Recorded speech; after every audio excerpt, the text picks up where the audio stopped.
Hari ini kita akan belajar bersama untuk mata pelajaran tematik kelas 6. Kita belajar di tema 2, persatuan dalam perbedaan, subtema 2, bekerja sama mencapai tujuan, pembelajaran yang pertama.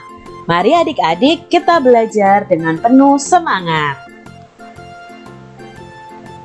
Setelah proklamasi kemerdekaan Indonesia 17 Agustus 1945, seharusnya bangsa Indonesia telah merdeka dan terbebas dari segala bentuk penindasan serta penjajahan.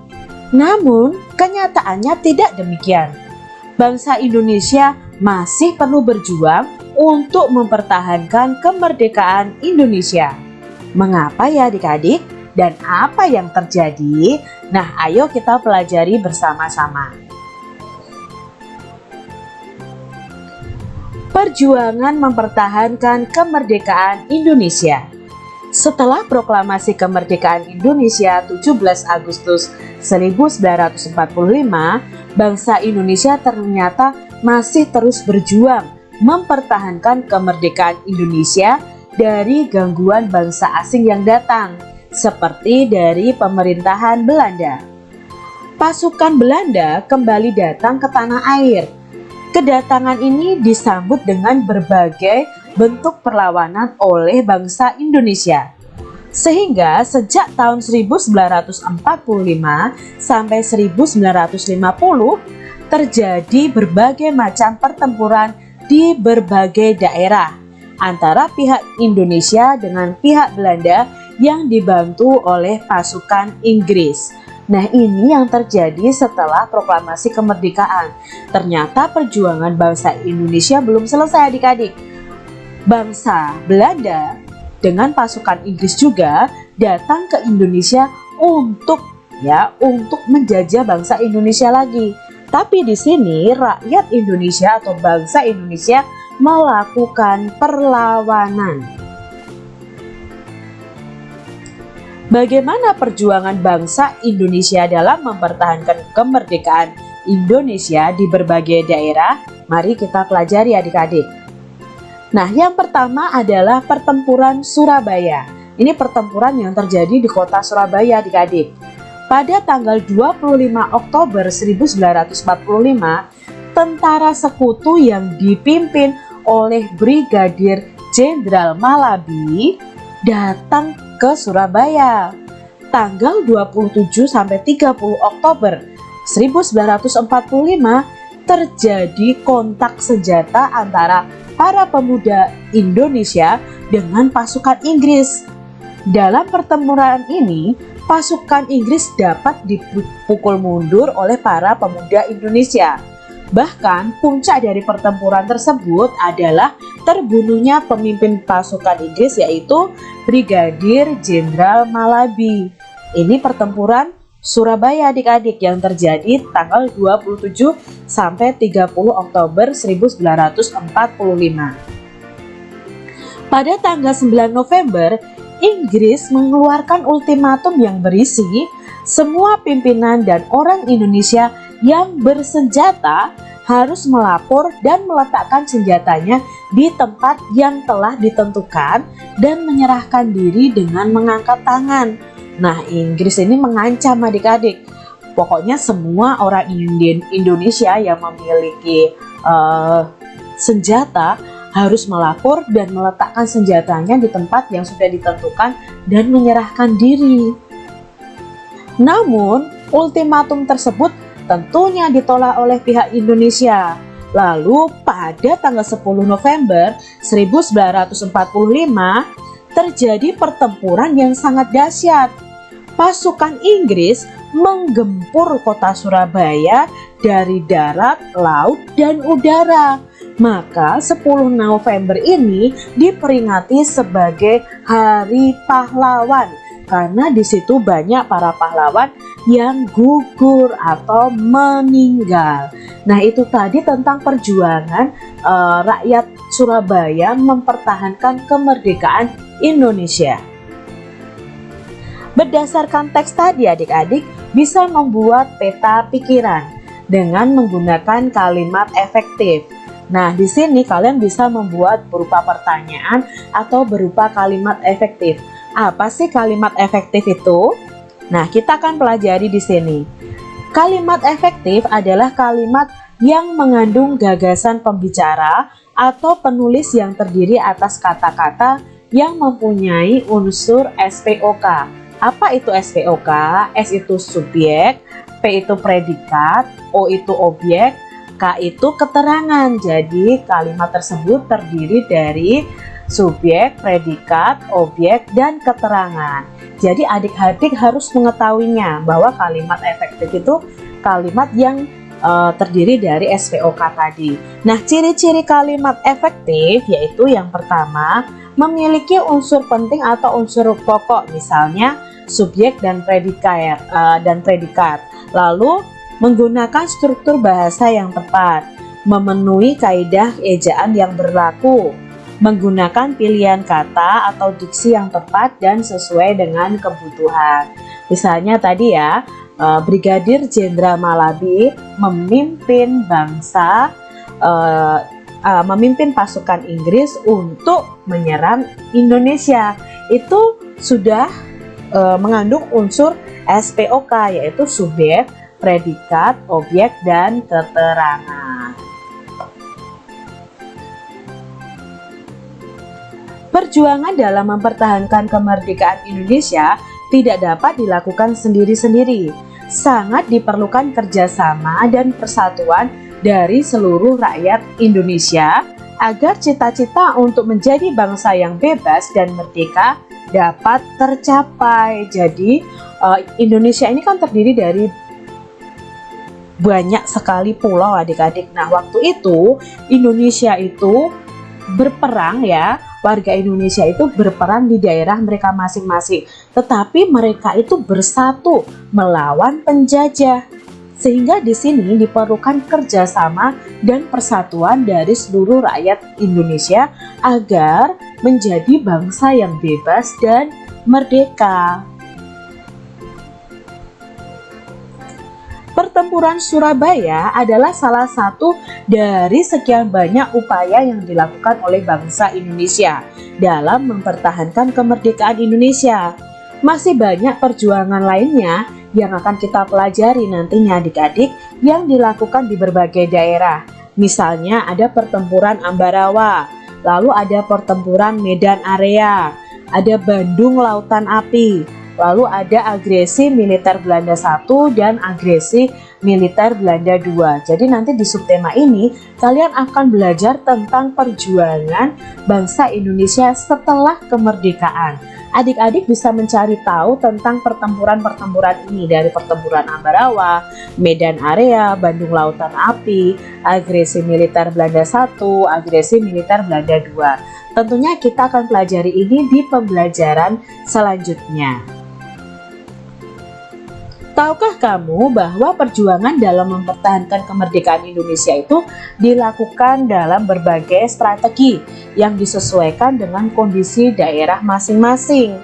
Jadi adik-adik, karena kondisi daerah Indonesia itu kaya akan sumber daya alam ya adik-adik, kaya akan hutan. Nah, zaman dulu itu rakyat Indonesia itu ada yang berperang melawan Belanda itu dengan cara gerilya. Gerilya itu apa sih kak? Mereka sembunyi-sembunyi di hutan, lalu mereka tiba-tiba menyerang. Terus lalu mereka juga mempunyai senjata yang unik adik-adik, ada bambu runcing. Coba bayangkan adik-adik, kita senjatanya bambu runcing. Penjajah senjatanya adalah senjata api, pistol, dan lain sebagainya. Tetapi itu tidak mematahkan semangat bangsa Indonesia adik-adik. Sampai akhirnya bangsa Indonesia bisa memenangkan dan memerdekakan bangsa Indonesia. Selain itu, persatuan dan kesatuan di sini merupakan hal yang sangat penting dalam mempertahankan kemerdekaan dan keutuhan Negara Kesatuan Republik Indonesia. Jadi adik-adik, saat kalian sudah tahu nih tentang sejarahnya bangsa Indonesia ini, kalian harus menjaga kesatuan dan persatuan adik-adik supaya kita bisa tetap mempertahankan kemerdekaan. Sekarang kita akan mempelajari tentang cara hewan menyesuaikan diri dengan lingkungan tempat tinggalnya. Di sini Kak Citra punya gambar ayam, bebek, ikan, dan cicak. Nah, ini hewan-hewan ini itu mempunyai cara menyesuaikan diri yang berbeda-beda sesuai dengan lingkungan tempat tinggal mereka. Cara menyesuaikan diri ini disebut dengan adaptasi. Hewan pertama yang akan kita pelajari adalah ayam. Nah, ciri-ciri hewan ayam itu mempunyai kaki berjumlah 2. Masing-masing kaki memiliki jari umumnya itu sebanyak 5 adik-adik. 3 di antara jari pada kaki dilengkapi cakar yang fungsinya itu untuk mengais makanan, juga untuk perlindungan diri. Sekujur tubuh ayam kecuali bagian bawah kaki itu ditutupi oleh bulu. Hewan ayam memiliki jengger. Ayam termasuk kelompok unggas, memiliki sayap namun tidak digunakan untuk terbang, memiliki paruh untuk mematuk. Ayam berkembang biak dengan bertelur. Ukuran dan warnanya berbeda-beda atau bervariasi. Ini adalah ciri hewan ayam. Lalu habitat atau tempat tinggalnya adalah sebagai berikut. Nah, biasanya tinggal di lingkungan alami daratan, contohnya hutan. Di lingkungan daratan buatan, contohnya halaman rumah, lingkungan pertanian, kebun, peternakan, dan lain sebagainya. Ini tadi ciri hewan ayam dan habitatnya. Hewan berikutnya yang kita pelajari adalah bebek. Nah, apa ya ciri-ciri bebek ini? Bebek ini memiliki paruh berbentuk sudu adik-adik, supaya memudahkan untuk mencari makan di lumpur. Memiliki kaki yang lebar dan berselaput. Nah, ini adik-adik, mengapa bebek itu tidak tenggelam saat masuk ke dalam lumpur? Karena memiliki kaki yang lebar dan berselaput. Bernafas dengan paru-paru, berkembang biak dengan cara bertelur. Ini juga termasuk kelompok unggas seperti ayam tadi. Lalu memiliki tulang belakang. Sekarang ciri-ciri habitat atau tempatnya, tempat tinggalnya ya, tempat hidupnya. Nah, biasanya hidup di daratan dan perairan seperti danau, kolam, dan rawa. Ini adalah ciri hewan bebek dan habitatnya. Hewan yang ketiga adalah ikan. Nah, kita akan cari tahu ya ciri-ciri ikan ini. Memiliki sisik dan lendir, memiliki sirip adik-adik ya, memiliki sirip di tubuhnya. Lalu bernafasnya dengan insang, karena termasuk hewan yang hidup di air, bernafasnya itu dengan insang.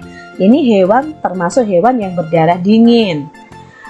Ciri-ciri habitat atau tempat tinggalnya adalah biasanya di perairan ataupun di lumpur. Ada ikan yang hidupnya di lumpur ya, seperti ikan lele dan lain sebagainya. Hewan yang berikutnya yang kita pelajari adalah cecak atau cicak ya. Nah, ciri-ciri hewan ini adalah hewan melata, memiliki kulit yang bersisik. Nah, memiliki ekor yang panjang dan dapat putus adik-adik. Nah, cicak ini salah satu cara melindungi dirinya adalah dengan memutuskan ekornya adik-adik untuk kabur dari pemangsanya. Jadi ini memang cara cicak untuk melindungi dirinya adalah dengan memutus ekornya adik-adik. Nanti ekornya bisa tumbuh lagi adik-adik. Termasuk hewan berdarah dingin dan berkembang biaknya secara ovipar atau bertelur. Nah, habitat cicak ini biasanya bisa hidup di kondisi yang cuacanya dingin maupun panas, dan lebih banyak hidup di sekitar manusia ya. Biasanya hidupnya di rumah-rumah kita, di dinding-dinding ya. Itu adalah ciri dan habitat dari cicak. Nah, itu tadi adik-adik kita sudah mengenal bagaimana ciri-ciri dan habitat dari masing-masing hewan yang ada.